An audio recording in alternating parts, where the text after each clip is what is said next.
आदाब, सत श्री अकाल, नमस्कार, इस्तकबाल। सुरेंद्र चाण का अभिवादन स्वीकार कीजिए। आज अपन भारतीय इतिहास का बेहद ही महत्वपूर्ण टॉपिक शुरू करने जा रहे हैं। आप सब जानते हैं भारतीय इतिहास का सबसे बड़ा टॉपिक है। भारतीय इतिहास का बेहद ही महत्वपूर्ण एक टॉपिक है जो अपने मध्यकाल इतिहास पे पड़ता है, जिसे अपन बोलते हैं मुगल काल। आज अपन जानेंगे कि भारत में मुगल आए कैसे, मुगलों की उत्पत्ति हुई कैसे, मुगलों के कितने बादशाह भारत में बनते हैं, और सबसे जो पहले मुगल बादशाह थे बाबर, बाबर के बारे में आज अपन संपूर्ण बात जानेंगे। बाबर भारत आया कैसे, बाबर की जो मुगल थे उनकी उत्पत्ति हुई कैसे, ऐसा कौन से रीजन हो गए थे जिन रीजन के कारण बाबर को भारत आना पड़ा, और आज तक जितने भी बाहरी व्यक्ति आक्रांत आए हैं वो भारत को लूटे और चले गए।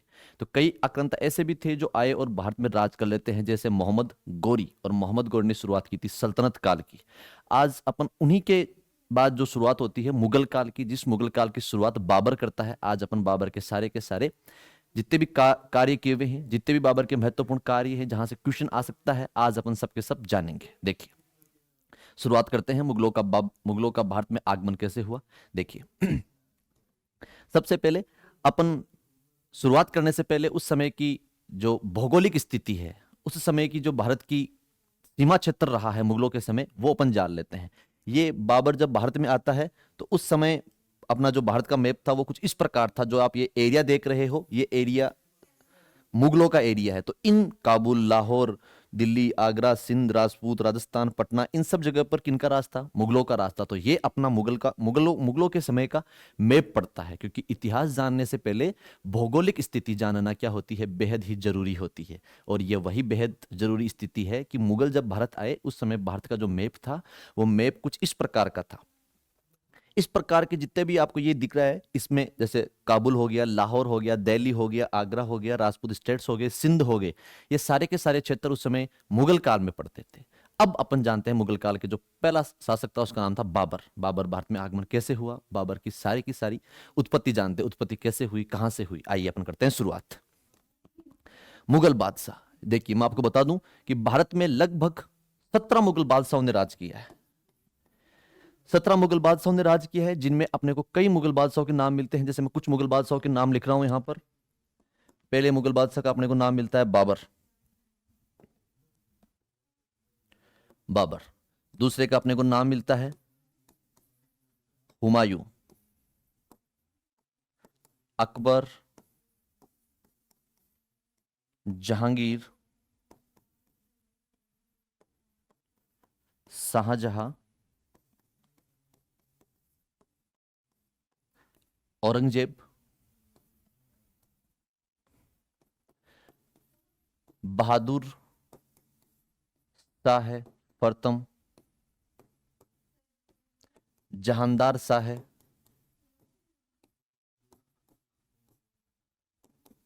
फर्रुख सियर,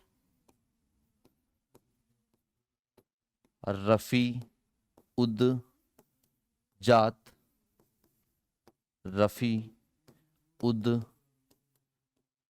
दौला, मोहम्मद शाह। इसके अलावा कई मुगल बादशाह जिनमें अपने को नाम मिलता है शाह आलम, आलमगीर सेकंड, आलमगीर सेकंड। इसके अलावा शाह अकबर सेकंड और बहादुर शाह जफर। बहादुर शाह है जफर। ऐसे अपने को लगभग भारत में 17 मुगल बादशाहों की जानकारी मिलती है, जिनमें अपने को पढ़ना है। मेन मुख्य जो मुगल बादशाह हैं वो मुगल बादशाह अपने को मिलते हैं बाबर, हुमायूं, अकबर, जहांगीर, शाहजहां और औरंगजेब।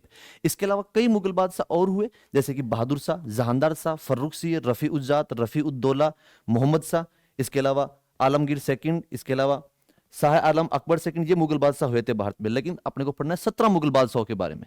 आज अपन शुरुआत करते हैं पहले मुगल बादशाह की, जिसने भारत में मुगल वंश की स्थापना की थी, जिसने भारत में मुगलों का साम्राज्य स्थापित किया था, जिसने हमेशा हमेशा के लिए सल्तनत काल को उठा करके फेंक दिया और भारत में एक नए वंश की नींव रखता है, जिस वंश का नाम मिलता है मुगल वंश, जिसका नाम है जहुरुद्दीन मोहम्मद बाबर। आइए आज अपन जानते हैं बाबर के बारे में। देखिए, बाबर सबसे पहले अपन बाबर में पढ़ेंगे बाबर का सामाजिक जो परिचय है, बाबर का जन्म कहाँ हुआ, पिता माता भाई बहन सब पढ़ेंगे। बाबर का शाब्दिक अर्थ क्या है, बाबर का पूरा नाम क्या मिलता है अपने को। देखिए, सबसे पहले बात याद रखनी है कि बाबर ने भारत में जब राज किया तो 4 साल तक राज किया था। 1526 से लेकर 1530 के जो समय काल मिलता है, इसमें बाबर ने भारत में राज किया था। देखिए इसके अलावा सबसे पहले पढ़ते हैं बाबर का अर्थ क्या होता है, अपने के लिए जानना जरूरी है। बाबर का शाब्दिक अर्थ होता है बाघ, यानी जो बहादुर होता है, जो लड़ाकू होता है, जो महान होता है, उसका मतलब होता है बाघ। और बाबर का शाब्दिक अर्थ बाघ होता है, लेकिन बाबर को इसीलिए इस नाम से जानते हैं, लेकिन बाबर का मूल नाम कुछ और था। सबसे पहले पढ़ते हैं बाबर का जन्म कब और कहां हुआ। बाबर का जन्म अपने को मिलता है 14 फरवरी 1483 को बाबर का जन्म हुआ था। बाबर का जन्म होता कहां है, जन्म स्थान, और प्रत्येक व्यक्ति का जन्म होता है कोई ना कोई स्थान पर होता है, कोई आदमी आसमान से थोड़ा टपकता है, प्रत्येक व्यक्ति का क्या होता है, जन्म होता है। तो बाबर का भी कहीं ना कहीं जन्म स्थान रहा होगा। तो बाबर का जो जन्म स्थान है वो जगह पड़ती है फरगना, और ये फरगना कहां पड़ता है बच्चों, मध्य एशिया में पड़ता है। तो याद रखिएगा बाबर का जन्म 14 फरवरी 1483 को होता है। 14 फरवरी वही जिस दिन वैलेंटाइन डे होता है, 14 फरवरी वही जो प्यार का दिन होता है, प्यार का प्रतीक होता है। 14 फरवरी वही जिस दिन पुलवामा आक्रमण हुआ था, जिस दिन भारत ब्लैक डे मनाता है, जिस दिन भारत के नौजवान प्यार का दिवस मनाते हैं, वैलेंटाइन डे। उस दिन माँ भारती के लालों ने अपने प्राणों का बलिदान दिया था, उस दिन को भारत ब्लैक डे के रूप में मनाते हैं।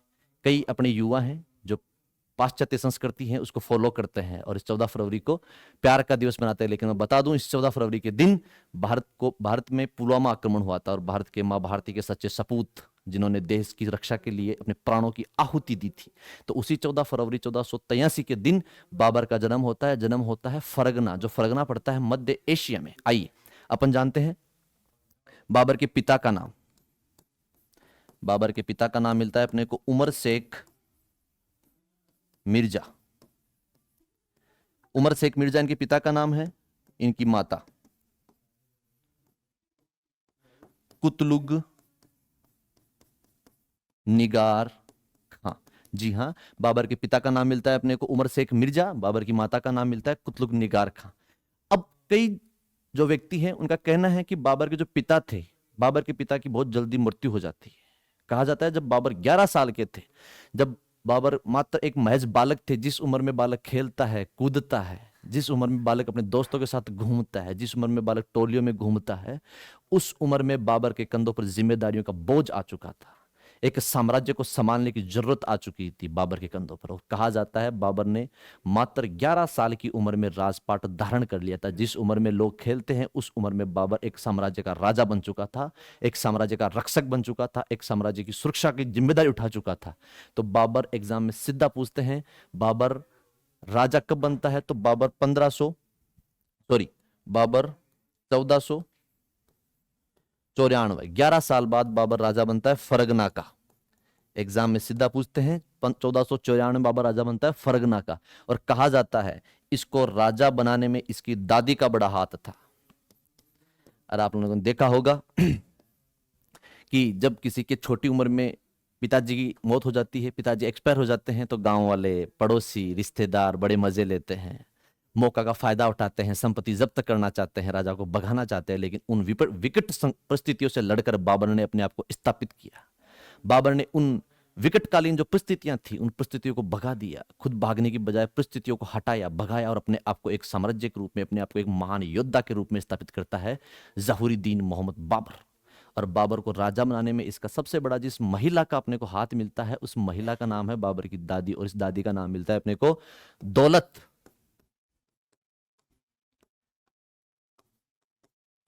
एहसान, दौलत एहसान बेगम। तो याद रखिएगा इसकी दादी का नाम है दौलत एहसान बेगम। ये आप लोगों ने आज पढ़ा कि बाबर का जन्म 14 फरवरी 1483 को होता है। जन्म स्थान कहाँ है, फरगना। फरगना कहाँ पड़ता है, मध्य एशिया में।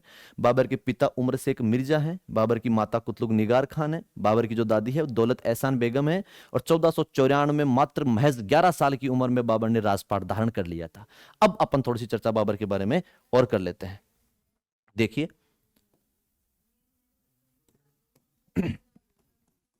सीधा पूछते हैं बाबर का मूल नाम।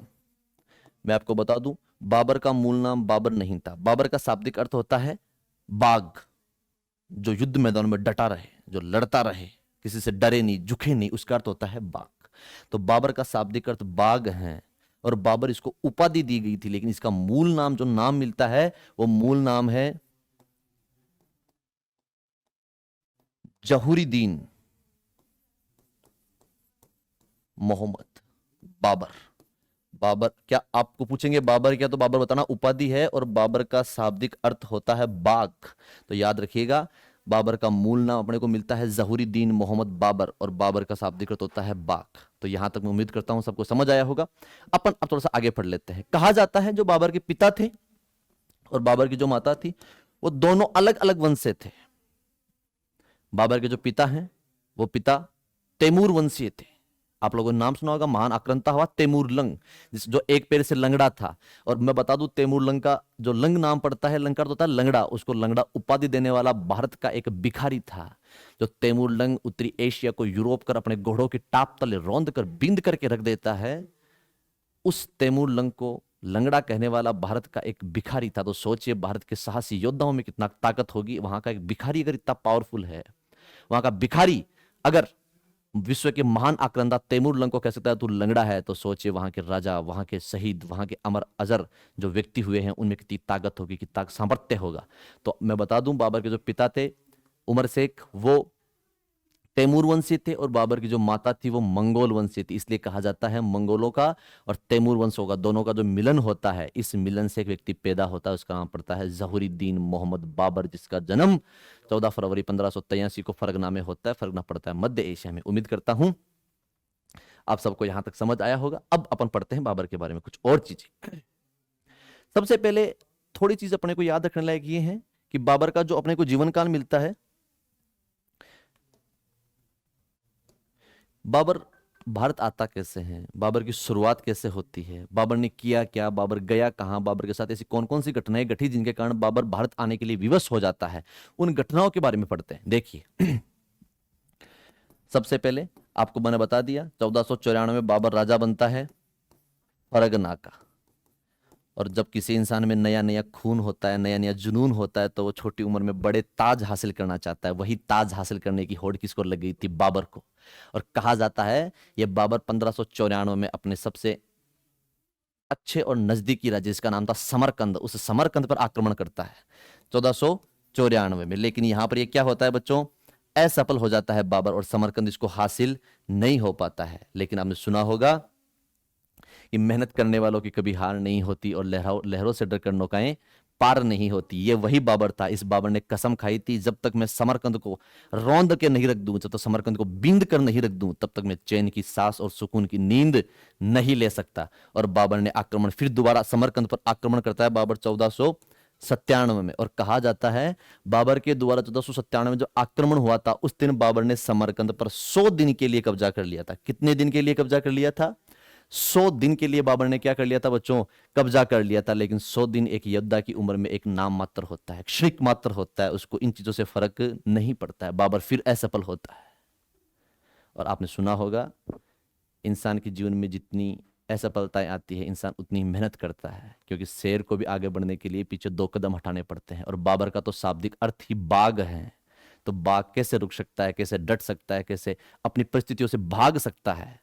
वही बाबर वापस अटैक करता है समरकंद के ऊपर, और समरकंद को 1501 में घोड़ों की ताप तले रौंद कर बिंद कर रख देता है। और 1501 में बाबर ने 8 महीने के लिए कब्जा कर लिया था। कहां पर? समरकंद के ऊपर। अब जब समरकंद पर कब्जा हो जाता है, तो समरकंद से बड़ी और भी कई रियासतें हैं जहां पर बाबर फिर बढ़ेगा, क्योंकि इंसान के स्वभाव में कभी रुकना थकना नहीं लिखा हुआ है। जो रुक गया वो थक गया, इसलिए इसका मतलब वो इंसान जिंदा नहीं है। ये मुर्दों की पहचान होती है सोना, जिंदों की पहचान होती है अपने सपनों के लिए जागना, जुनून के लिए लड़ना, अपने जो भी अचीवमेंट है उनको प्राप्त करना। और बाबर 1501 में जब समरकंद को जीतता है, तो बाबर के मन में आता है, क्यों न मैं काबुल और गजनी को जीतूं। क्योंकि उस समय मध्य एशिया में सबसे बड़ा जो टर्निंग पॉइंट थे, सबसे बड़े जो स्थल थे, उनका नाम था काबुल और गजनी। जिसका भी काबुल और गजनी के ऊपर अधिकार होता, वो उस समय का सबसे बड़ा बादशाह कहलाता, वो उस समय का सबसे पावरफुल सुल्तानों में उसका नाम शुमार होता।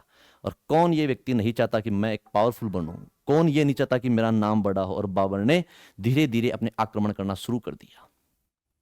कहा जाता है बाबर ने 1504 में आक्रमण किया और काबुल और गजनी, गजनी वही है जो मोहम्मद गोरी का प्रदेश है, जो शहाबुद्दीन मोहम्मद गोरी मैंने आपको पहले पढ़ाया था, उसमें वही है। इस मोहम्मद गोरी के गजनी प्रदेश पर और काबुल पर 1504 में बाबर कब्जा कर लेता है और 1504 में जब बाबर ने कब्जा किया तो 1507 में बाबर ने एक उपाधि धारण की। एग्जाम में सीधा पूछते हैं, बाबर के द्वारा उपाधि धारण की गई थी पादशाह है, और वर्तमान में यह जो पादशाह नाम है ये बन चुका है बादशाह है, इसलिए कंफ्यूज नहीं होना है। एग्जाम में पादशाह पूछे जैसे एग्जाम में बादशाह पूछे, इसका शाब्दिक मतलब एक ही होता है। और ये उपाधि धारण करने वाला सबसे पहला व्यक्ति कौन था? जहूरुद्दीन मोहम्मद बाबर। और मैं आपको बता दूं, बाबर की जो पारंपरिक उपाधियां हैं, बाबर के जो पिता के द्वारा जो उपाधि मिलती है उस उपाधि का नाम है मिर्जा।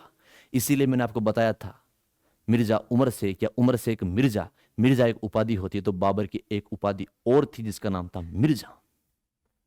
लेकिन होनी को कुछ और मंजूर था, खुदा को कुछ और मंजूर था। शायद भारत के इतिहास में कहीं ना कहीं वापस एक विदेशी आक्रमण लिखा हुआ था, भारत के इतिहास में कहीं ना कहीं वापस अपने को अकबर का इतिहास पढ़ना लिखा हुआ था, भारत के इतिहास में कहीं ना कहीं वापस महाराणा प्रताप जैसे वीर सूर महायोद्धाओं से मुगलों की टक्कर लिखी हुई थी। वापस कहीं ना कहीं महाराणा सांगा जिसके शरीर में 80 घाव थे, कहीं ना कहीं वापस बाबर से उसकी टक्कर लिखी हुई थी। और कहा जाता है समय बदलता है, राजनीतिक दुनिया परिवर्तित होती है और बाबर के हाथ से काबुल, कंधार, गजनी, समरकंद और यहां तक कि फरगना भी बाबर के हाथों से निकल जाता है। आप लोगों ने नाम सुना होगा कि जब बाबर अपने काबुल पर कब्जा कर लेता है तो उस फरगना को छोड़ देता है, और बाबर के जो चाचा थे, बाबर के जो परिवार वाले थे, वो ये चाहते थे कि कब बाबर यहां से निकले और कब हम यहां पर आक्रमण करें, कब हम लोग यहां पर कब्जा करें। और बाबर ने यही होता है, जैसे बाबर यहां पर आता है तो पीछे से ये लोग क्या कर लेते हैं, कब्जा कर लेते हैं। बाबर फिर सबको संभालता है, लेकिन तब तक हाथ से बाजी निकल चुकी थी। जो बाबर अपनी महज छोटी सी आयु में मध्य एशिया को घोड़ों की टाप तले रौंद कर बींद कर रख देता है, वो आज सोने के लिए लाले पड़ गए। उसको आज पैर रखने के लिए जगह नहीं है, सर देने के लिए जगह नहीं है, और उस परिस्थिति में इंसान टूट जाता है तो टूट जाता है, लेकिन बाबर ने कभी टूटना नहीं सीखा। बाबर परिस्थितियों से लड़ता रहा, अटल रहा। बाबर ने कहा झुकने का काम अपना नहीं है। झुकते हैं कौन? कमजोर, और अपन क्या है? कमजोर व्यक्ति नहीं है। जिंदगी में परिस्थितियां आती है जाती है, कभी अप होगी कभी डाउन होगी, लेकिन जिंदगी में कभी झुकना और रुकना नहीं चाहिए इंसान को। यही उदाहरण था बाबर का, और बाबर ने वापस आक्रमण करना शुरू किया। कहा जाता है जब बाबर के पास कुछ भी नहीं बचा तो बाबर को केवल और केवल एक चीज दिखाई दी, वो थी संपूर्ण भारत, सोने की चिड़िया भारत। कहा जाता है उस समय भारत की सामाजिक, आर्थिक, राजनीतिक रूप से भारत एक सुदृढ़ देश हुआ करता था। कहा जाता है उस समय भारत के प्रत्येक घर में सोने की खान हुआ करती थी, इतना सोना था, इसलिए भारत को सोने की चिड़िया कहा जाता है। कहा जाता है कि उस समय भारत राष्ट्रगुरु था। जो बच्चे आज पढ़ने के लिए विदेश जाया करते हैं, कई वक्त था विदेशों के बच्चे पढ़ने के लिए भारत आया करते थे, वही भारत पर एक बार पुनः एक नए वंश की स्थापना होने वाली थी। और बाबर का साफ सीधा एक सटीक जो टारगेट होता है वो होता है भारत, और बाबर धीरे धीरे धीरे धीरे भारत की तरफ बढ़ता है। अपन जानते हैं कि बाबर का भारत आगमन कैसे होता है। देखिए, ये अपन पढ़ेंगे बाबर का भारत आगमन। इसमें अपने को 2-3 बात याद रखनी है। सीधा एग्जाम में क्वेश्चन पूछते हैं कि बाबर ने भारत में सबसे पहले जो आक्रमण किया था वो आक्रमण कब और कहां पर किया था? जी हां, एग्जाम में सीधा पूछते हैं बाबर के द्वारा पहला जो आक्रमण किया जाता है वो आक्रमण करता है 1511-12 में, सॉरी 1517-18 में करता है बाबर। बाबर का जो पहला आक्रमण होता है वो 1517-18 में होता है, और एक जगह पड़ती है, उस जगह का नाम है बाजौर, और एक जगह और है उसका नाम है भेरा। कई जगह इस भेरा का नाम मिलता है भेड़ा घाट। तो बाजौर पूछे चाहे से बाजौर भेड़ा घाट पूछे चाहे से बाजौर भेड़ा पूछे, एक ही बात है। तो बाबर भारत पे सबसे पहले आक्रमण करता है 1517-18 के दरमियान, और उस जगह का नाम था बाजौर और भेड़ा घाट। कहा जाता है वहां पर एक जनजाति रहा करती थी, उस जनजाति का नाम था यूसुफजई। मैं लिख देता हूं ताकि आपको याद रहे। उस जनजाति का नाम था यूसुफजई जनजाति, और इस यूसुफजई जनजाति के खिलाफ बाबर सबसे पहले 1517 और 1518 में बाबर आक्रमण करता है। यही बाबर का पहला भारत पर आक्रमण था, और भारत पर आक्रमण करने की बाबर की जो पहली निर्णय था, पहला अभियान था, वो यही था। धीरे धीरे बाबर बाजौर और भेड़ाघाट पर अधिकार कर लेता है। लेकिन समय फिसलता है, समय निकलता है और बाजोर और बेहराघाट दोनों बाबर के हाथ से पुनः निकल जाते हैं। लेकिन वो बाबर जिसने कभी ना रुकना सीखा ना कभी थकना सीखा, पुनः बढ़ता है, एक के बाद एक युद्ध जीतता है। और आप पढ़ोगे कि 1530 में उत्तर भारत को रौंद कर बिंद कर रख देता है जहूरुद्दीन मोहम्मद बाबर। और उसी बाबर के बारे में अपन पढ़ेंगे। आइए जानते हैं। सबसे पहले बाबर का आक्रमण 1517-18 में बाजोर बेहरा घाट पर यूसुफ जई जाति के खिलाफ होता है। आगे देखिएगा, बाबर के बारे में कुछ और चीजें मिलती हैं कि ये यूसुफ जई जाति बाबर के हाथ से पुनः छीन लेती है, तो बाबर वापस अटैक करता है 1519 के दरमियान। 1519 में वापस आक्रमण करता है, कहीं पर बाजोर और बेहरा घाट को वापस जीत लेता है। और इसी समय बाबर ने धीरे धीरे भारत की तरफ कदम बढ़ाने शुरू कर दिए थे। बाबर धीरे धीरे भारत की तरफ आगमन शुरू कर दिया और एक जगह पड़ती है 1524 में, उस जगह का नाम पड़ता है पेशावर। बाबर ने एक अभियान किया था उस पेशावर में, और बाबर ने जब पेशावर को जीता तो उस समय भारत में राजनीतिक धुरियां परिवर्तित होने के लिए जाग उठी थी। भारत में उस समय जो राजनीतिक धुरियां थी उन धुरियों में दरारें आने लगी थी। एक ऐसा वंश था जिसके चाचा और भतीजा अपने भतीजे को हटाने के लिए बेताब हो रहे थे। इब्राहिम लोदी उस समय दिल्ली सल्तनत का आखिरी सुल्तान था। आप सबको पता होगा, दिल्ली सल्तनत में अपने को 5 वंश पड़ते हैं: गुलाम वंश, खिलजी वंश, तुगलक वंश, सैयद वंश और लोदी वंश। और उस लोदी वंश का तात्कालिक जो सुल्तान था, उस सुल्तान का नाम था इब्राहिम लोदी। और वो इब्राहिम लोदी के खिलाफ उसके चाचा और उसके कुछ सेनापति एक पत्र भेजते हैं बाबर को, और ये बाबर के लिए गोल्डन अपॉर्चुनिटी थी। बाबर को पता था अगर अपन को कहीं स्टेबलाइज्ड होना है, अगर अपने को सेना और साम्राज्य बढ़ाना है, अगर अपना नाम बनाना है, तो कहीं ना कहीं अपने को स्थापित साम्राज्य करना पड़ेगा। कहीं ना कहीं अपने को विस्तार रूप से अपना साम्राज्य को स्थायी रूप से स्थापित करना पड़ेगा। ऐसे भगने से पार नहीं पड़ेगी। तो बाबर के पास एक गोल्डन अपॉर्चुनिटी थी, और सुना होगा योद्धा कभी अपॉर्चुनिटीज छोड़ते नहीं है। बाबर के पास कुछ व्यक्ति थे जिनका अपने को नाम मिलता है। एक का नाम मिलता है आलप खान लोदी। इस आलप खान लोदी कहा जाता है, ये वही आलप खान लोदी है जो इब्राहिम लोदी का चाचा लगता था। इस आलप खान लोदी ने बाबर के पास पत्र लिखा कि बाबर, भारत आओ, भारत आपका वेट कर रहा है, भारत को लूटो, कसोटो और भारत से अत्यधिक संपत्ति इकट्ठा करो और चले जाओ। लेकिन ये आलप खान लोदी को पता नहीं था कि बाबर खुद एक भूखा भेड़िया है, एक बार आ गया तो वापस जाने का नाम नहीं लेगा। कहा जाता है आलप खान लोदी को यही पता था कि बाबर आएगा, भारत को लूटेगा और भारत से वापस पुनः चला जाएगा। लेकिन ये सबसे बड़ी भूल थी आलप खान लोदी की। वो भूल चुका था कि बाबर खुद एक बिन ताज का बादशाह बन चुका है। बाबर खुद एक ऐसा सुल्तान बन चुका है जिसके पास न रहने के लिए महल है, न इस राज करने के लिए राज्य है। और बाबर ने इसी चीज का वेट था। बाबर ने आलप खान लोदी के आगमन से भारत पर चढ़ाई की। और अब अपन जानेंगे सबसे पहले कि बाबर भारत आगमन हुआ कैसे। तो टाबरो याद रखना, मैं पुनः रिपीट करवा रहा हूं, बाबर का भारत पर आगमन होता है 1517-18 में बाजोर बेहरा घाट पर। बाजोर बेहरा घाट किसके खिलाफ? यूसुफ जई जाति के खिलाफ। इसके अलावा 1519 में आक्रमण करता है पुनः बाजोर बेहरा घाट पर, और 1524 में आलप खान लोदी। और एक नाम अपने को और मिलता है, मैं आपको बता दूं, उसका नाम है दौलत खान लोदी। यह दौलत खान लोदी अपने बेटे दिलावर खान लोदी, इस दिलावर खान लोदी के साथ पत्र भेजता है। जी हां, ये आलप खान, ये जो दौलत खान लोदी था, ये उस समय पंजाब का सूबेदार था। कंफ्यूज नहीं होना है, ये दौलत खान लोदी उस समय पंजाब का सूबेदार था। और ये दौलत खान लोदी अपने बेटे दिलावर खान के साथ एक लेटर भेजता है कि जाओ और बाबर को कहो कि बाबर, तुम्हारा भारत वेट कर रहा है, आओ भारत को लूटो, कसोटो और भारत में जो एक राजा है इब्राहिम लोदी, उसको खत्म करो और हमें राजा बनाओ। लेकिन ये भूल चुके थे कि जो बेगर होते हैं वो घरों के सारे ढूंढते हैं, जिनके पास रहने के घर नहीं होते हैं वो अपने लिए छत ढूंढते हैं। और उस समय छत का इंतजार कौन कर रहा था? जहूरुद्दीन मोहम्मद बाबर। और बाबर ने इसी मौके का फायदा उठाया और भारत पर आक्रमण किया। अब अपन पढ़ेंगे बाबर का आक्रमण भारत पर कब होता है, कैसे होता है, कैसे नहीं होता है। उम्मीद करता हूं यहां तक आप सबको समझ आया होगा। आइए अपन पढ़ते हैं आगे। पानीपत का फर्तम युद्ध। जी हां, ये देखिए अपने बाबर, और ये इसका नाम है इब्राहिम लोदी। बाबर का भारत पे सबसे जो पहला आक्रमण मैंने बता दिया, लेकिन बाबर का मूल रूप से जो भारत की सरजमीन थी, जो भारत पर कब्जा करना चाह रहा था जिस स्थल पर, उसका पहला आक्रमण टाबरों कब होता है? पानीपत का प्रथम युद्ध, फर्स्ट बैटल ऑफ पानीपत, 21 अप्रैल 1526 के दिन। ना केवल ये युद्ध होता है बल्कि इस दिन भारतीय इतिहास में टर्निंग पॉइंट आता है। इस दिन हमेशा हमेशा के लिए भारत का इतिहास की धुरीकरण बदलने वाला था।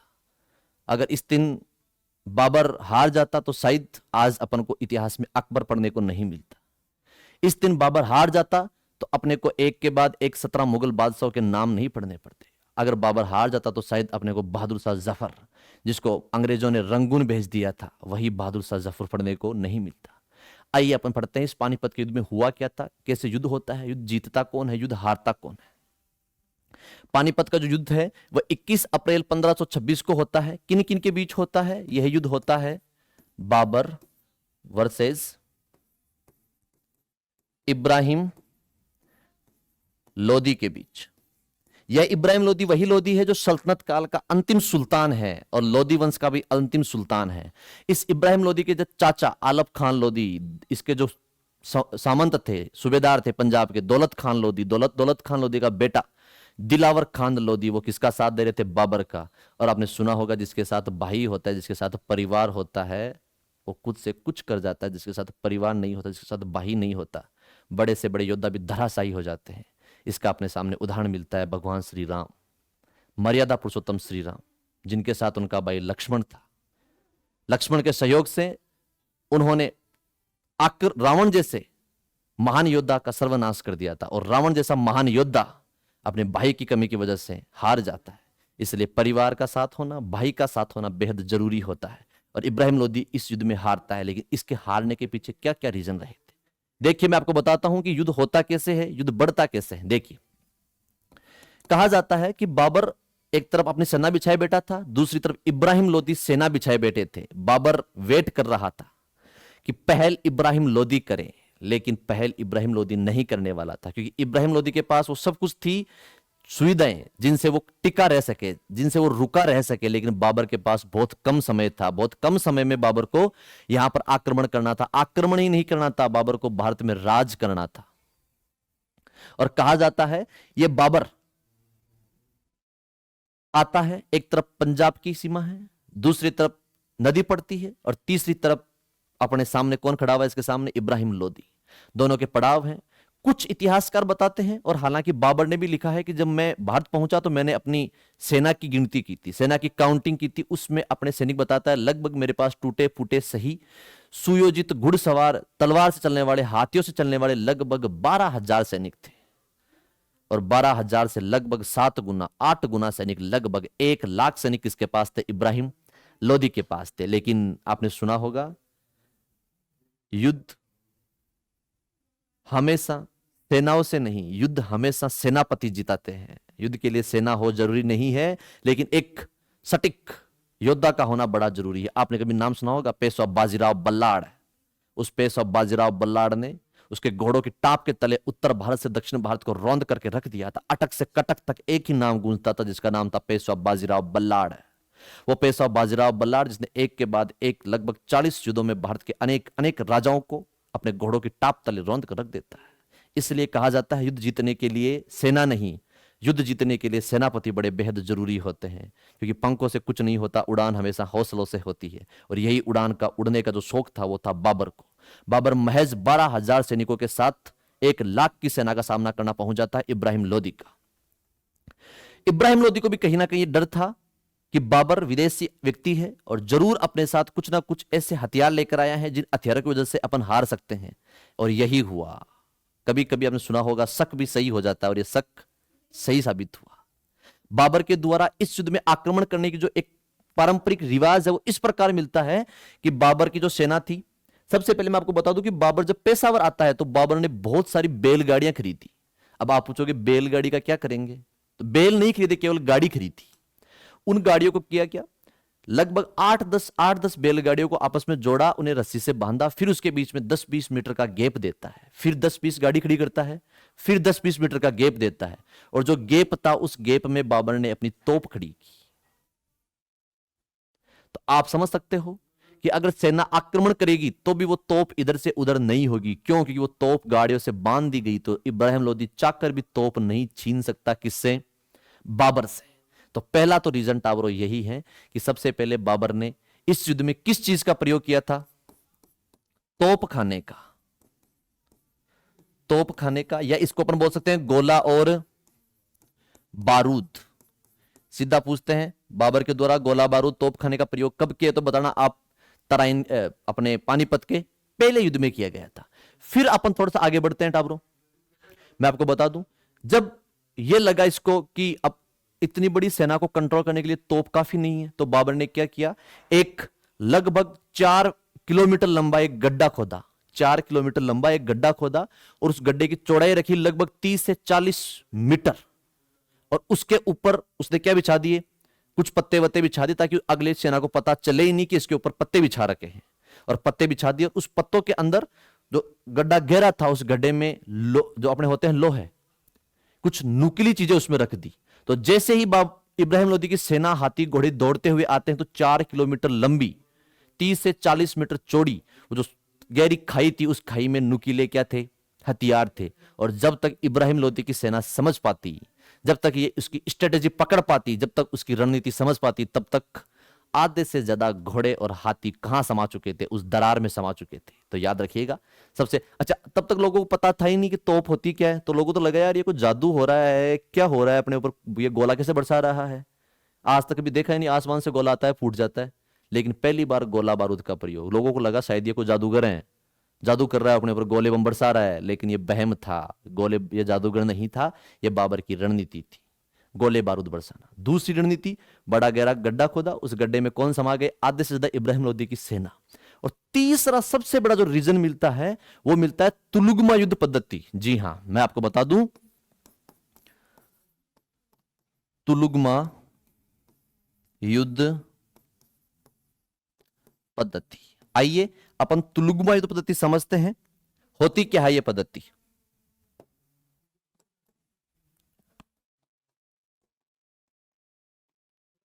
तुलुगमा पद्धति, जैसे सपोज करिएगा ये अपने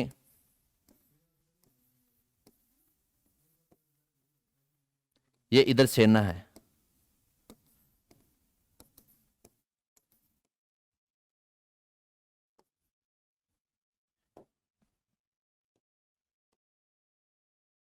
ये किसकी सेना है? इब्राहिम लोदी की।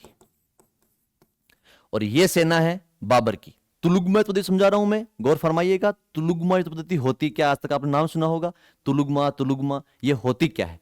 देखिए, ये सेना है, इस सेना को इस प्रकार बिछाया जाता है, सेना के 5 टुकड़े किए गए, और यहां पर आगे तोपें बिछाई जाती है। अच्छा, सेना को बिछाते हैं सकड़ी, सकड़ी का तो होता है छोटी, संकीर्ण रूप से। अब इतनी बड़ी जब सेना है वो आक्रमण करेगी, तो उसको एक जगह आना पड़ेगा। देखिएगा, जब सेना एक जगह आएगी तो ये लोग क्या बरसाएंगे? इनके ऊपर तोप के गोले बरसाएंगे। क्या बरसाएंगे? तोप के गोले बरसाएंगे। और जब तोप के गोले बरसेंगे, और ये सही बात है कि उस समय भारत के जो लोग थे वो तोप को समझते नहीं, तो तोप होती क्या है, तो उनको लगा ये कोई जादूगर है, अपने ऊपर जादू कर रहा है, अपने ऊपर कुछ ना कुछ ऐसे हथियार फेंक रहा है, अपन जानते ही नहीं, मंत्र बोल रहा है, हथियार फेंक रहा है। लेकिन ये बहम था, ये जादूगर नहीं था, ये एक तुलुगमा युद्ध पद्धति होती है, और इसके द्वारा तोप के गोले बरसाए गए। आधे से ज्यादा इब्राहिम लोदी के सैनिक यहां मारे जाते हैं। फिर बाबर का एक महत्वपूर्ण जो चाल थी वो ये थी कि ये 2 सैनिक टुकड़ी हैं, जो पीछे की सैनिक टुकड़ी, ये बड़ा चक्कर लगा करके किस पर आक्रमण करेगी? पीछे से इब्राहिम लोदी की सेना के ऊपर आक्रमण करेगी। अब आप खुद सोचिए, सामने से मुगल हैं, राइट से मुगल हैं, लेफ्ट से मुगल हैं, और बाबर खुद यहां सेफ खड़ा है। बाबर को पता था अगर मैं खुद जिंदा रहा तो वापस सेना बना लूंगा, वापस युद्ध लड़ लूंगा। और इससे आहत कौन होता है? इब्राहिम लोदी। और इब्राहिम लोदी मात्र महज 5000 घुड़सवारों के साथ बाबर के ऊपर आक्रमण कर देता है। और उस आक्रमण को देखकर कहा जाता है कि बाबर भी कुछ समय के लिए रुका, लेकिन बाबर, ये इब्राहिम लोदी भूल चुका था कि बाबर के पास तोपखाना है, बाबर के पास गोला और बारूद है। और कहा जाता है इस प्रकार की जो पद्धति अपनाई गई थी, इस प्रकार की जो रणनीति अपनाई गई थी, गौर फरमाइएगा। सबसे पहले जो सेना इधर फैलाई गई थी चौड़ी, उस सेना को एक जगह करने के लिए लेकर आते हैं कौन? बाबर। और जैसे सेना एक जगह होती है, तोप के गोले बरसते हैं। तो सामने से कौन मारेगी तोप के गोले, और ये पीछे वाले जो दो सैनिक टुकड़ियां हैं, इन सैनिक टुकड़ियों को लंबा चक्कर लगाने के लिए भेज देगा बाबर। तो पीछे से लंबा चक्कर लगाकर और आती है और पीछे से मारती है। अब राइट में कौन मार रहे हैं, मुगल, लेफ्ट में मुगल, सामने से मुगल, पीछे पेशावर की जनता खड़ी है, पीछे पेशावर की दीवार है, पीछे नदी है, तो नदी को छोड़कर भाग सकते नहीं। और यहीं फंस गए थे कौन, इब्राहिम लोदी की सेना। कहा जाता है 50,000 लोग सर कटते हुए देख रहे थे। 50,000 लोग भारत का निर्णय निर्धारित होते हुए देख रहे थे। जितने लोग युद्ध मैदान में लड़ रहे थे, उससे कहीं ज्यादा गुना लोग बाहर खड़े युद्ध का दृश्य देख रहे थे। यह सबसे बड़ी भूल थी कि वो युद्ध का दृश्य नहीं देख रहे थे, वो आने वाले 330 साल के लिए, जो 1527 में भारत पर, 1526 में भारत पर आक्रमण करते हैं, कब्जा करते हैं, वो 1857 तक, आने वाले 330 साल तक भारत को पुनः एक वंश के गुलामी की जंजीरों में जकड़ने के लिए तैयार खड़े थे। तो ये अपनी कितनी बड़ी विडंबना है, कितना बड़ा दर्द है, कितना बड़ा दुख है कि भारत पुनः गुलाम होने जा रहा था और भारत की जनता गुलाम होते हुए देश को वापस पुनः देख रही थी। कहा जाता है युद्ध का निर्णय महज 6 घंटे में आ जाता है। इब्राहिम लोदी युद्ध में हारता है, बाबर युद्ध में जीतता है। और बाबर का एक ही निशाना था, वो था इब्राहिम लोदी। कैसे, जैसे करके, येन केन प्रकारेण साम दाम दंड भेद, किसी भी नीति से बाबर को पकड़ा जाए, इब्राहिम लोदी को पकड़ा जाए या इब्राहिम लोदी को मार दिया जाए। और सबसे ज्यादा कहा जाता है तोप के गोले बरसाने वाले, तोप का सर्वाधिक महत्वपूर्ण यूज करने वाले बाबर के 2 व्यक्ति थे, जिन व्यक्तियों का कभी कभी एग्जाम में सीधा नाम पूछते हैं। बाबर के प्रमुख तोपची, एक का नाम है मुस्तफा और दूसरे का नाम है अली। तो याद रखिएगा, बाबर के प्रमुख तोपची है मुस्तफा और अली। और मुस्तफा और अली दोनों तोप बरसाते हैं, गोले बरसाते हैं। और बाबर के कुछ धनुर्धर थे, तीर बाण चलाने वाले, वो सीधा टारगेट कर रखे थे इब्राहिम लोदी को। और कुछ ही समय देखते ही देखते भारत का इतिहास, भारत का जो सल्तनत काल थी, वो 6 घंटे में मिट्टी में रौंद दी जाती है, बींद दी जाती है।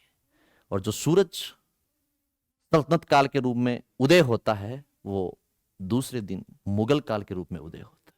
कहा जाता है इसी दिन लोदी वंश का हमेशा हमेशा के लिए सूर्य अस्त हो चुका था और इसी दिन हमेशा हमेशा के लिए मुगलों का सूर्य उदय हो चुका था। और यही शुरुआत थी कि युद्ध में इब्राहिम लोदी हारता है नहीं, इब्राहिम लोदी का सर कट जाता है, धड़ से अलग हो जाता है। एक अपने को छोटी सी कहानी और मिलती है कि इब्राहिम लोदी का एक सलाहकार था, उसने कहा था कि सुल्तान जहांपना, आप यहां से निकल जाइए, क्योंकि आप अगर जिंदा रहे तो फिर सेना बनाएंगे, फिर लड़ेंगे। लेकिन इब्राहिम लोदी खुददार व्यक्ति था। वो कहता है उसे कि मैं कैसे इस युद्ध मैदान को छोड़कर भाग जाऊं, मेरे कितने सामंत मारे जा रहे हैं, मेरे कितने राजा मारे जा रहे हैं, मेरी कितनी सेना मारी जा रही है। अगर मैं युद्ध मैदान से भाग गया तो मैं हमेशा हमेशा के लिए मुंह दिखाने के लायक नहीं रहूंगा, मेरी मूंछें हमेशा हमेशा के लिए इस जग में नीची हो जाएगी और मैं मर सकता हूं लेकिन मैं झुक नहीं सकता। और यही जो उसका स्वाभिमान है, वो स्वाभिमान हमेशा हमेशा के लिए उसे मिट्टी में मिला देता है। युद्ध में बाबर जीतता है, इब्राहिम लोदी युद्ध में हारता है और भारत में हमेशा हमेशा के लिए सल्तनत वंश की नींव को उखाड़ कर फेंक दिया जाता है। भारत में हमेशा हमेशा के लिए मुगल वंश की स्थापना की दी जाती है। जो सूरज कभी सल्तनत काल के रूप में उदय होता है, वो एक दिन अस्त हो जाता है और दूसरे दिन का सूरज हमेशा हमेशा के लिए मुगलों के पक्ष में उदय हो जाता है। और यहां पर भारत में एक वंश की स्थापना होती है जिसका नाम पड़ता है मुगल वंश। तो याद रखिएगा, यह अपने पानीपत का युद्ध था। मैं दोबारा से रिवीजन करवा देता हूं आप लोगों को। पानीपत के युद्ध का, पानीपत का युद्ध होता है अपने 21 अप्रैल 1526 में बाबर और इब्राहिम लोदी के मध्य होता है। इस युद्ध में बाबर के पास महज टूटे फूटे जुड़े अस्त्र शस्त्र धारित सभी सैनिक थे। 12,000 संख्या थी। 12,000 से लगभग 8 गुना, 1 लाख सैनिक के आसपास संख्या मिलती है इब्राहिम लोदी के आसपास। और इब्राहिम लोदी के 1 लाख सैनिक महज बह गए थे, कुछ नहीं कर पाए। और इस युद्ध को जीत लेता है बाबर। जीतने के 2-3 रीजन मिलते हैं। सबसे पहला है तोप खाने का प्रयोग, गोला बारूद का प्रयोग। दूसरा है तुलुगमा युद्ध पद्धति।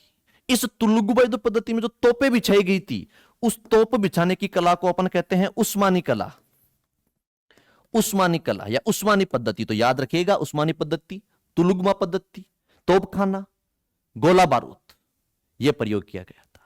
अच्छा, आपको मैं बता दूं, कभी कभी आप लोगों ने देखा होगा जब तोप चलती है तो तोप, हाँ, हालांकि बाबर के पास तोप कोई बड़ी तोप नहीं थी, तोप छोटी थी, लेकिन तोप की आवाज बड़ी खुनखुनार हुआ करती थी, तोप की आवाजें बड़ी भारी थी।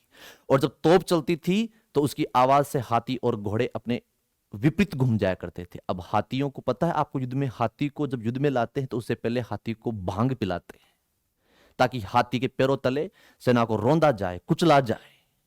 और जब भांग पिए हुए हाथी अपनी ही सेना पर चढ़ जाते हैं तो आप कैसे ये उम्मीद कर सकते हैं कि वो सेना जीतेगी। और वो सेना देखते ही देखते ढहर हो जाती है।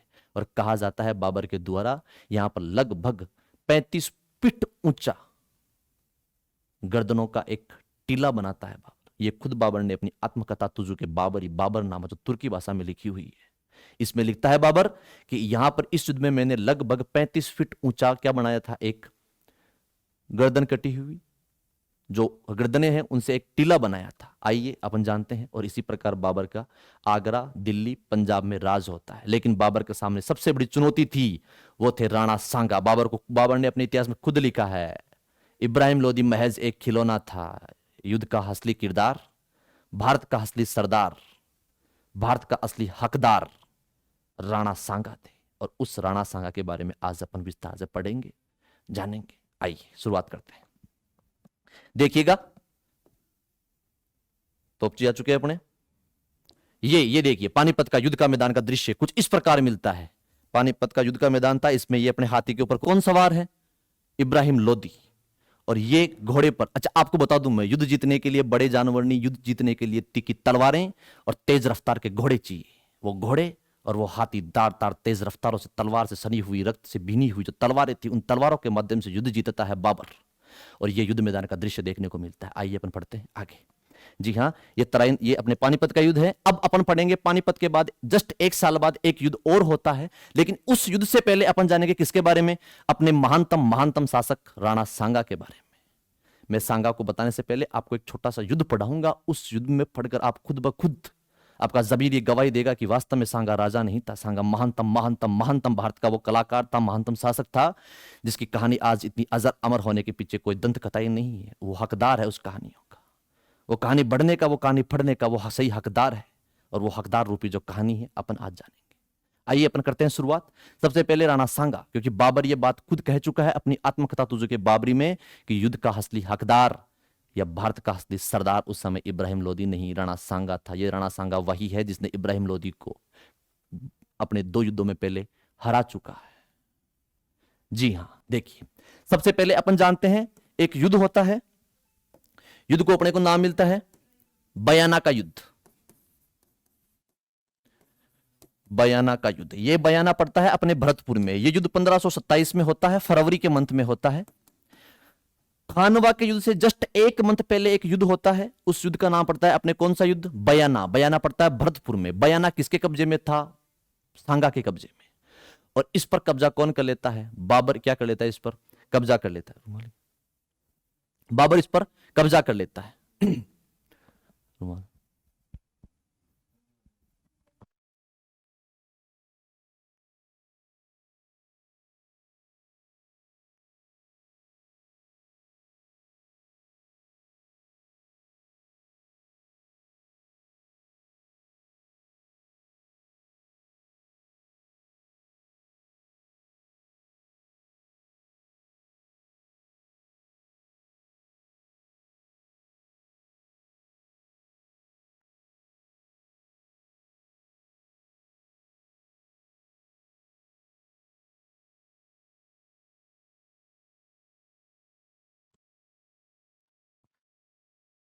अपन पढ़ रहे थे बयाना का युद्ध। इस बयाना के युद्ध में अपन पढ़ते हैं कि 1527 में एक महीने पहले बाबर एक आक्रमण करता है। खानवा के युद्ध से मैदान से एक महीने पहले बाबर कब्जा करता है बयाना के युद्ध में।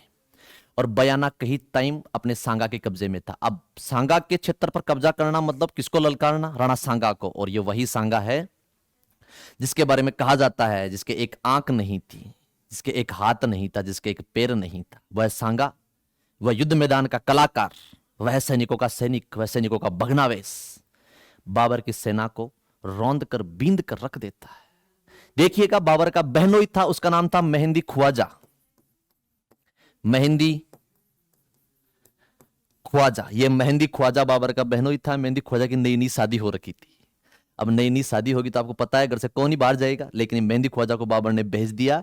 और जब सांगा यहां पर आक्रमण करता है रात के अंधेरे में जब आक्रमण होता है तो उस युद्ध मैदान में, बयाना के युद्ध मैदान में मात्र और मात्र 3 व्यक्ति जिंदा बचते हैं, जिनमें 2 तो रास्ते में मर जाते हैं और ये बिना पैरों में चप्पल पहने हुए, उबाना पगा, कपड़े फटे हुए, भगता भगता पहुंचता है दिल्ली और अपने साले को निकालता है, गाड़ियां 5 एक, शर्म आनी चाहिए तेरे को।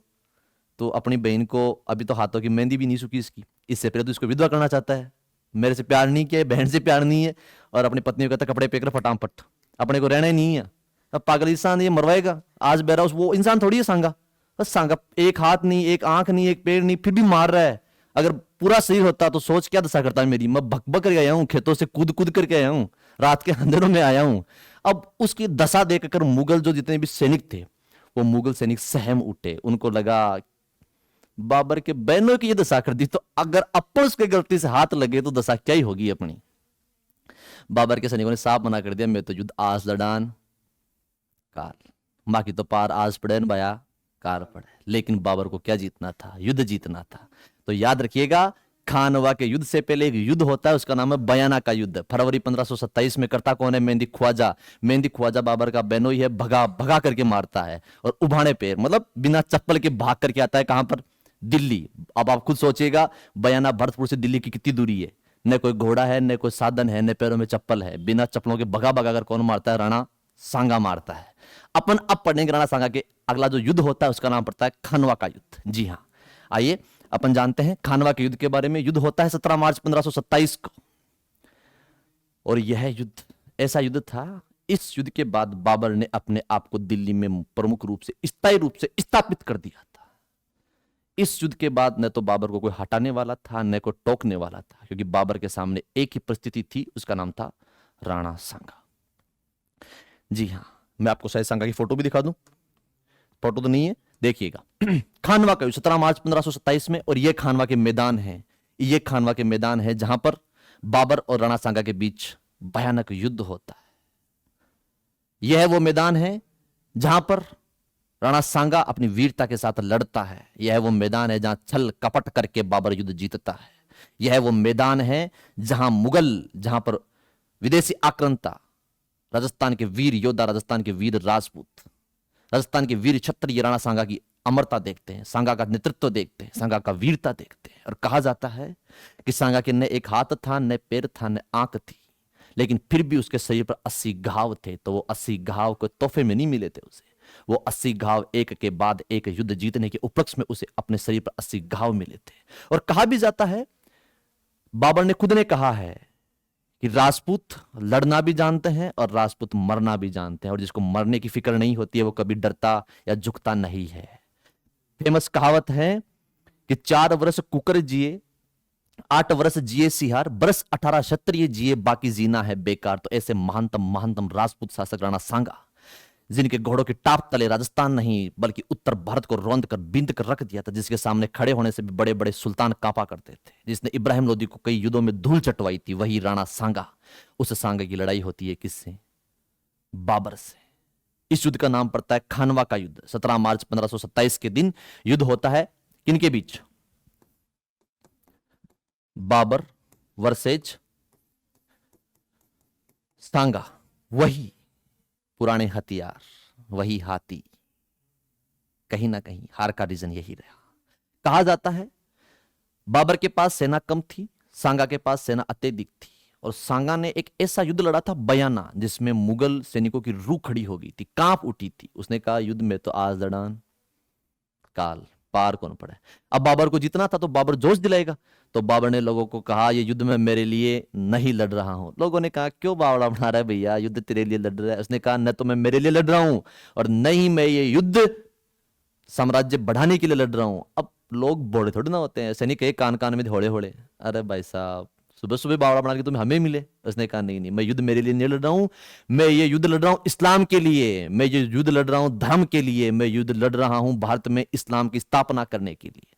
अल्लाह ताला ने फरमाया है नदी, पहाड़, धरातल, उत्तर से दक्षिण, पूर्व से पश्चिम तक केवल इस्लाम का परचम होना चाहिए। उस परचम के लिए मैं लड़ रहा हूं। लोगों ने कहा बेटा पता है किसके लिए लड़ रहा है, लेकिन अब लड़ रहा है तो लड़ रहा है। तो लोगों को तो धर्म की बात करी, जैसे जोश दिलाया, तो लोगों में जोश आया। लोगों ने कहा हाँ ठीक है बताओ क्या करना है आगे। तो लोगों ने जोश दिलाया। इसलिए इस युद्ध को बाबर ने एक युद्ध घोषित किया जिन्हें अपन बोलते हैं जिहाद। जिहाद इसका अर्थ होता है धर्म युद्ध। बाबर ने कहा यह युद्ध मेरे लिए नहीं है, यह युद्ध आपके लिए नहीं है, साम्राज्य के लिए नहीं है, यह युद्ध है धर्म पर धर्म की विजय के लिए। इसलिए इस युद्ध को बाबर ने क्या घोषित किया था? जिहाद। और बाबर ने कहा अगर मैं यह युद्ध जीतता हूं तो मैं उपाधि धारण करूंगा जिसका नाम पड़ता है गाजी। क्या नाम पड़ता है टाबरों? गाजी। जो बिना पैसों के लिए इस्लाम के लिए लड़े, जो धर्म रक्षक हो, उसे कहते हैं गाजी। लोगों में धर्म की जब बात हुई, लोगों ने तलवारें निकाली, फिर लोगों को समझ आया, फिर बावड़ा बना रहा है। क्यों यार? अपने इस्लाम में लिखा हुआ तू शराब नहीं पिएगा, तू उठे तो शराब पिए, बेवड़ा है, तू थैली है एक नंबर का। उसने कहा ये बात कर याद मत करो। अब फिर बाबर सोचा यार काम उल्टा पड़ गया, तो कुछ ना कुछ तो करे क्या? बाबर ने, लोगों ने कहा इस्लाम में शराब बैन है। अच्छा, बाबर ने खुद ने अपनी आत्मकथा में लिख रखा है, सुबह सुबह उठा तो सर दर्द हुआ तो एक पेक लगा लिया, फिर 10 बजे कोई मेहमान आ गया तो फिर 2 पेक लगा लिए, रात को फिर शाम को दोपहर कोई मूड खराब हो गया 2 पेक लगा लिए। मतलब सारे दिन शराब की बात करता बाबर, खुद की उसकी आत्मकथा में ये बात लिखी गई है। फिर शाम को मैं गया तो वो बाहर अपने चाचा जी मिल गए थे, तो ताऊ ने कह दिया वो एक छोटा सा, तो क्या ठीक। तो बाबर सारे दिन पिया करता था। तो बाबर ने कहा, बाबर के हाथ में समय पेक ही था, बाबर ने कहा ये लो, पेक फेंक दिया, आज के बाद भाई दारू नहीं पिएगा। लोगों ने कहा है ऐसे पहाड़ नहीं पड़ेगी, वो तेरे वो फार्म हाउस के अंदर पेटियां पड़ी दारू की, उसको कौन फेंकेगा? उसने कहा वो भी फेंको, और बाहर निकाल करके। और बाबर ने कसम खाई कि आज के बाद क्या नहीं पीऊंगा मैं। तो याद रखिएगा, बाबर ने सांगा के डर से टाबरो क्या छोड़ दी थी? शराब छोड़ दी थी। अब फिर लोगों ने कहा एक दिक्कत हो रहा है। वो एक दिक्कत क्या? अब क्या दिक्कत है यार, हद होगी, एक साथ बोल। तो उसने कहा नहीं, एक दिक्कत क्या यार, आप इस्लाम के व्यक्ति होकर मुस्लिम व्यापारियों से क्या लेते हो? कर लेते हो। उसने कहा कौन सा? तो एक कर लिया करता था बाबर, उस कर का नाम था तमगा कर। एग्जाम में सीधा पूछते हैं टाबरों, ये तमगा कर क्या होता है? मुस्लिम व्यापारियों के से लिया गया कर होता है, वो कर कहलाता है तमगा कर। उसने कहा सोगन धूल खाई, आज के बाद अगर कभी कर ले तो। और बाबर ने कर भी नहीं लिया। तो एग्जाम में सीधा पूछते हैं तमगा कर और शराब का प्रतिबंध बाबर ने किस युद्ध में किया? तो बताओगे कौन से में? खानवा के युद्ध में। जिहाद कब घोषित किया? खानवा के युद्ध में। गाजी कब घोषित हुआ? खानवा के युद्ध में।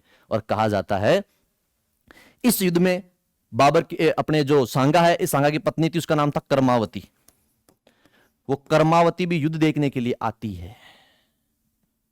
और ये युद्ध कहीं ना कहीं भारत के पक्ष में नहीं रहा, कहीं ना कहीं राजस्थान के पक्ष में नहीं रहा, कहीं ना कहीं क्षत्रिय के पक्ष में युद्ध नहीं रहा। जो भी रीजन रहे, कभी पढ़ेंगे अपने विस्तार से। ये युद्ध अपने पक्ष में नहीं रहा और इस युद्ध में जीत होती है बाबर की, युद्ध में हार होती है सांगा की। सांगा को निकाला जाता है और इसी समय सांगा की पत्नी को, कर्मावती को, बाबर मुंह बोली बेटी बनाता है। तभी आप आगे पढ़ोगे कि ये कर्मावती ने बहादुर शाह के आक्रमण के समय हुमायूं को राखी भेजकर सहायता मांगती है, वो यही कर्मावती है। तो कर्मावती को बाबर मुंह बोली बेटी बनाता है कि आज से तू मेरी बेटी है, मैं तेरा धर्म का बाप। तो टाबरो, खानवा का युद्ध जीतता कौन है? बाबर। हारता कौन है? सांगा। और सांगा से सैनिकों ने परेशान होकर उसको जहर दे दिया था कालपी इरिच में।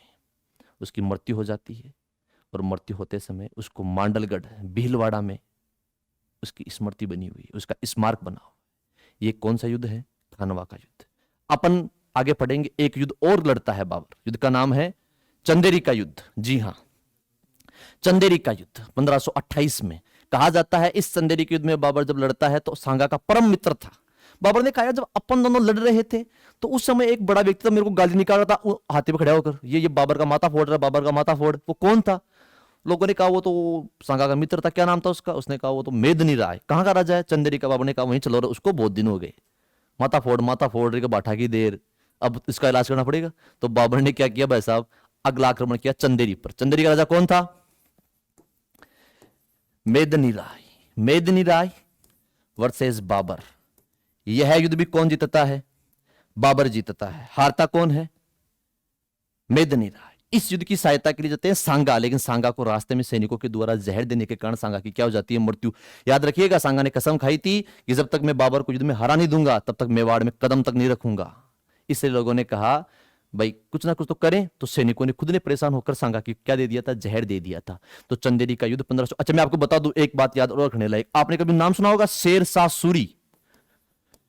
शेरशाह सूरी, सबसे पहले इसी शेरशाह सूरी ने बाबर का साथ दिया था इस चंदेरी के युद्ध में।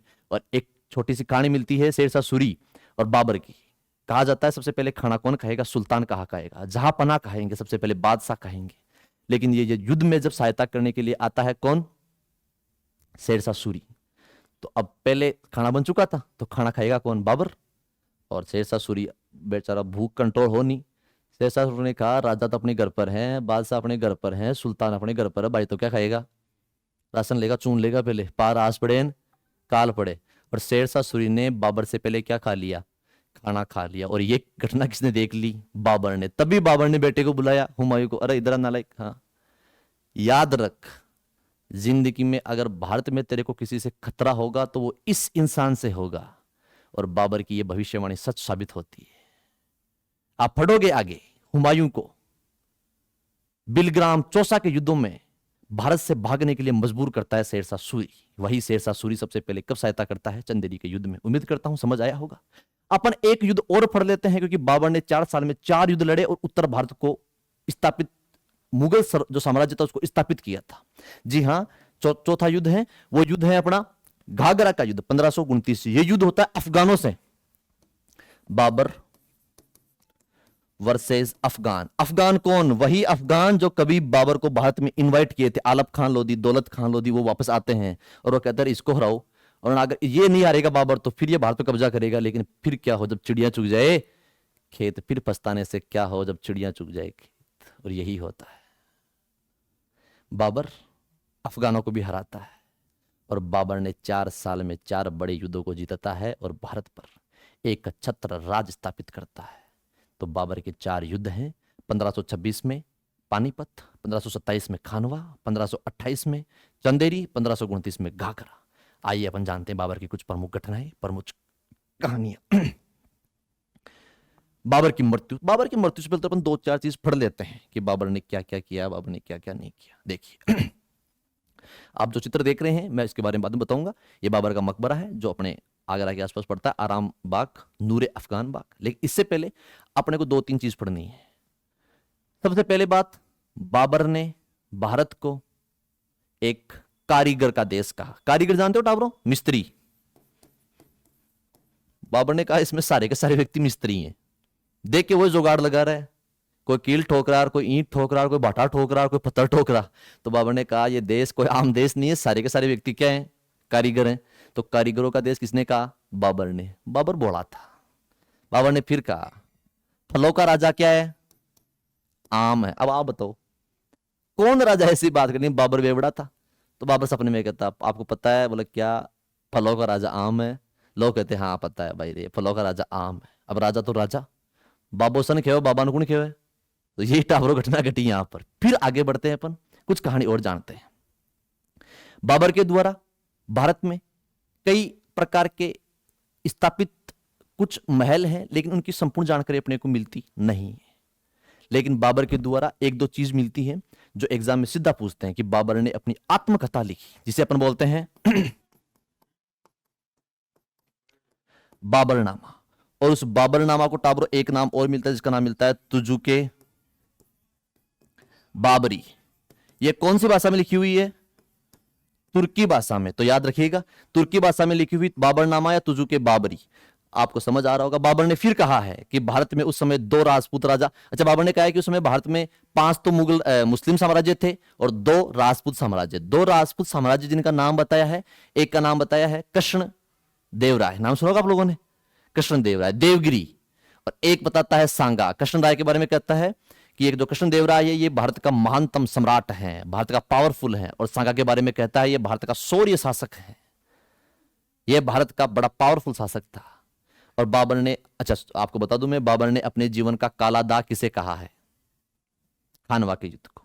क्यों? क्योंकि बाबर ने सांगा की पत्नी को अपनी बेटी बनाई थी। अब कौन ससुर इतना नालायक होता है जो अपनी बेटी का सुहाग उजाड़ना चाहता है? इसलिए बाबर ने, एक तो ये रीजन मिलता है, दूसरा ये बाबर ने ये युद्ध धर्म का युद्ध नहीं लड़ा था, बाबर ने ये युद्ध जिहाद का लड़ा था। बाबर ने कहा था ये युद्ध अगर मैं सामने से लड़ता तो मेरे को भगा भगा कर कौन मारता? सांगा मारता। लेकिन मैंने क्या घोषित कर दिया इस युद्ध को? जिहाद घोषित कर दिया। तो याद रखिएगा, बाबर कारीगरों का देश का है, फलों का राजा आम को कहा है, 5 मुस्लिम राज्य बताए हैं, 2 हिंदू राज्यों की बढ़ाई की है। इसके अलावा किताब का नाम क्या? बाबरनामा तुजुके बाबरी, तुर्की भाषा में लिखी हुई है। अब बाबर मरेगा, तो बाबर मरता है 1530 में, और बाबर को दफनाते हैं कहां पर? आराम बाग में। मैं आपको एक छोटी चीज और बता दूं, बाबर ने जब दिल्ली जीती तो बाबर ने एक सिक्का बांटा था, उस सिक्का का नाम था शाहरुख। शाहरुख खान नहीं है, सिक्के का नाम क्या है? शाहरुख है। यह सिक्का बांटता कहां पर है? काबुल में। काबुल के प्रत्येक घर में सिक्का बांटता है बाबर, और सिक्का बांटने के कारण बाबर की एक उपाधि मिलती है जिसका नाम मिलता है कलंदर। तो एग्जाम में कभी पूछे आपसे कि कलंदर किसको कहते, तो बताना किसको कहते हैं? बाबर को कहते हैं कलंदर। याद रखिएगा कलंदर क्यों कहते हैं, पूरी घटना क्या हुई, कैसे हुई। उम्मीद करता हूं समझ आ रहा होगा आप लोगों को। आगे अपन पढ़ते हैं बाबर के बारे में कुछ चीजें, जैसे ये देखिएगा। जो आप देख रहे हो इसका नाम है आराम बाग। बाबर को पेड़ पौधे उगाने का शौक था। सुबह उठता पानी डालता, शाम को पानी डाले दूबड़ी की, दूबड़ी मारवाड़ी कहते दूबड़ी, दूब, उसकी कटाई वटाई करता है भाई, चिल एकदम, कोई काम नहीं, लड़े काम करे। तो उसको शौक था क्या लगाने के? बाग बगीचे। तो बाबर ने कई बगीचे बनवाए, उसमें एक बगीचा मिलता है आगरा में, उसको बोलते हैं आराम बाग, उसी को बोलते हैं नूर बाग, उसी को बोलते हैं हस्त बिहस्त बाग।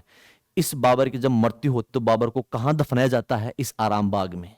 लेकिन बाबर की अंतिम इच्छा थी कि मेरे को कोई भारत में नहीं दफनाएगा, तान लागत जकाई की सौगन है, मेरे को भारत में कोई नहीं दफनाएगा। तो बाबर को वापस उखाड़ा गया, बाबर को उखाड़ करके काबुल ले जाया गया, और बाबर को कहां दफनाया जाता है?